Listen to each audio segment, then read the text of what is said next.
Hello, my name is Graham. I'm an engineer at Celtic Magic, and I'm going to take you through in some detail how to practically use a G-Click tilt switch.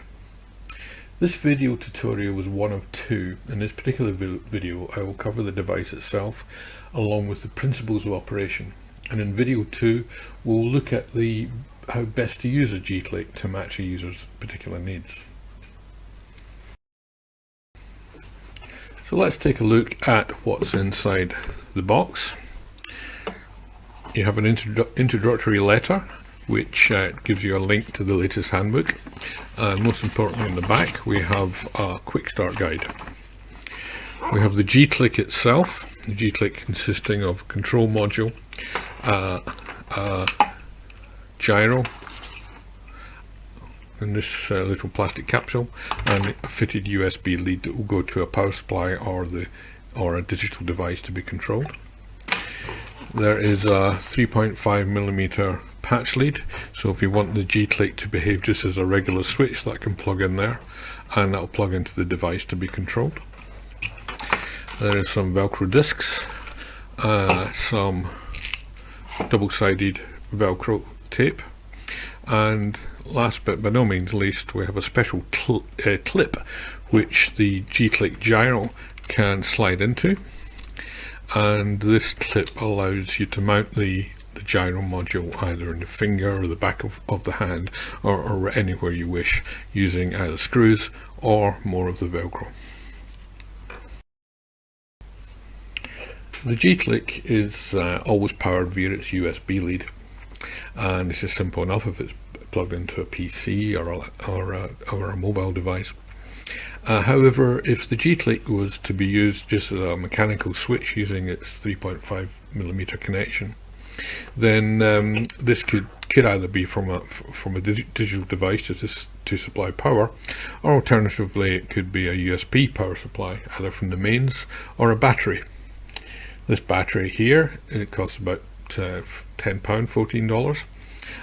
It's designed to support mobile devices for extended use, and will quite happily run a G-Click for a couple of days.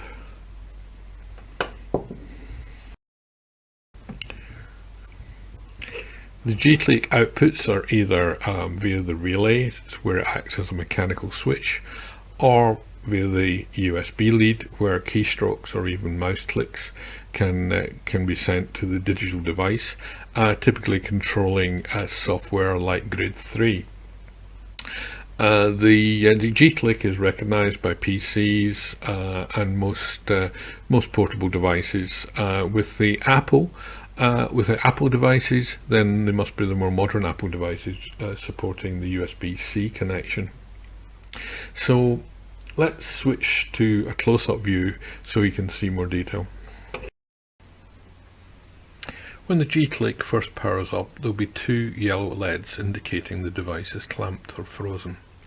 If you want to know the current configuration of this device, have it plugged into a PC with word processor open and hold the button for about 5 seconds.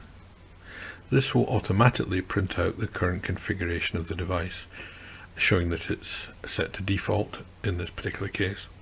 If you want to release the device into use, then a single press will put it into calibrate with 4 short bleeps and a long bleep to indicate successful calibration.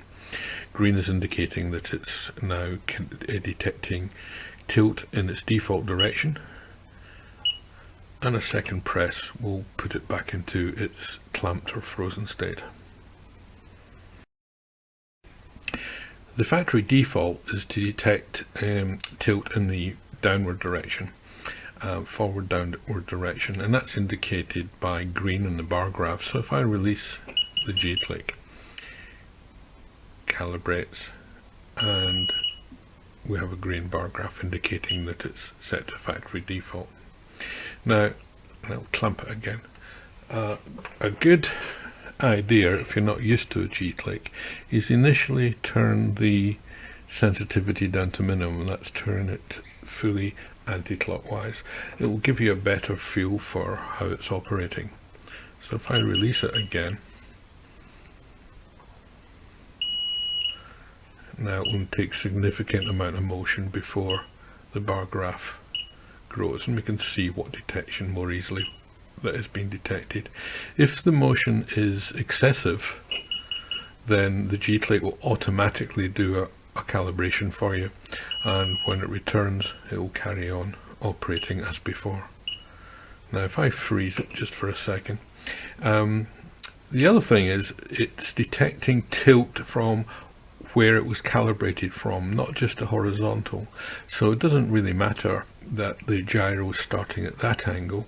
The tilt to be detected will be there, or that angle. The tilt to be detected will be there, or even confusingly upside down, it will be there. It doesn't matter to the gyro, it's taking its reference from free space. So we could have it vertically, and they'll expect it to detect like that. So we release it.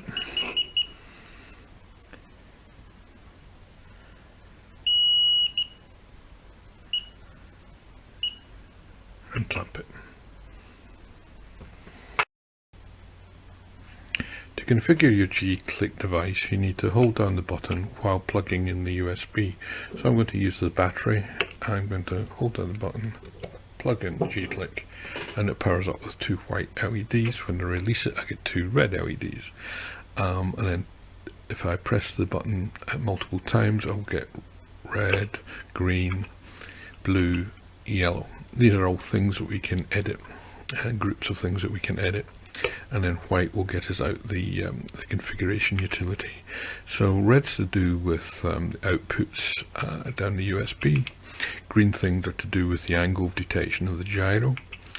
Blue things are to do with the audio output from the G-click, and yellow to miscellaneous like factory defaults. So we want to change the USB outputs. So we go to red. So we can go around to red. Hold the button for a few seconds, and that drops us into the red configuration menu for outputs. You can see the second LED, the blue LED, is on, and red in the background to indicate we're in the red menu. The blue is a factory default, so that's a spacebar output. So the G-click will send a spacebar down the USB when it's activated. I'm going to set it to the first option, which is no output, just a relay has been used. So that if I plug it into this computer, it doesn't mess up my PowerPoint. So let's just move it round to that selection. When you've chosen the thing you want to set it to, hold the button for a few seconds, and it's set. Now we're going to change the direction of detection of the gyro. You can see the bar graph currently is on green, which is its factory default of tilt down, as we've seen. We can go back into the configurator quickly because this device hasn't been powered down since the last time we went into the configurator, so we don't have to do the hold button and plug in USB thing.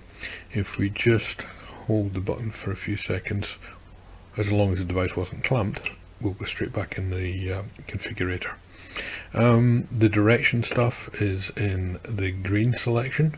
So select green, hold it for a few seconds, and you can see we've got a green background showing we're in the green configuration menu. The first LED is lit, which is a factory default of tilt down, and we can select tilt up, and that'll be tilt right, tilt left, and rotate. So we're going to go for tilt left. So that's purple, and hold it for a few seconds. The device will recalibrate, and you notice the background is now purple, and if I tilt it left down, we can see it will operate. Notice the orientation. Tilt left down is as if you're looking at the gyro, so that's left activated and right activated. This is particularly important if you're putting the device, say, in the side of your head to detect looking left, looking right, looking up, or whatever way you want to do it. You have to consider these things. So we've got it detecting tilt left. So if that was your head, you'd be looking left. The remaining two menus are fairly self-explanatory. We'll go through them quickly. So we had red, which was USB outputs, green, which was the direction of detection. The bleep options are fairly self-explanatory. You can see here in the graphic. Don't recommend you turn the bleep off completely, but the option is there. And finally yellow, and you can see from the graphic that we have the ability to latch the relay, and we can also set things back to factory default. So if I go into the yellow selection, we've got it into normal operation. Let's change the relay to toggle on and off by latching. Okay, after it calibrates.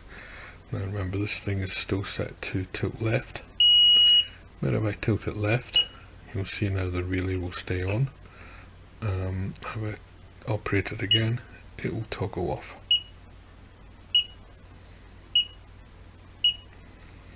If we want to set everything back to factory defaults, we go into the yellow menu again, and that is the third option.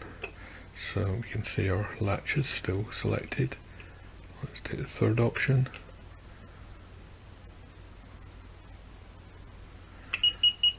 And now we should get a green background, which we do, and it's behaving as normal, as factory defaults. So I hope you found that interesting and of use. In video 2, we'll be looking at how to use a G-click to suit an individual's needs. Please do read the handbook, and I look forward to seeing you there.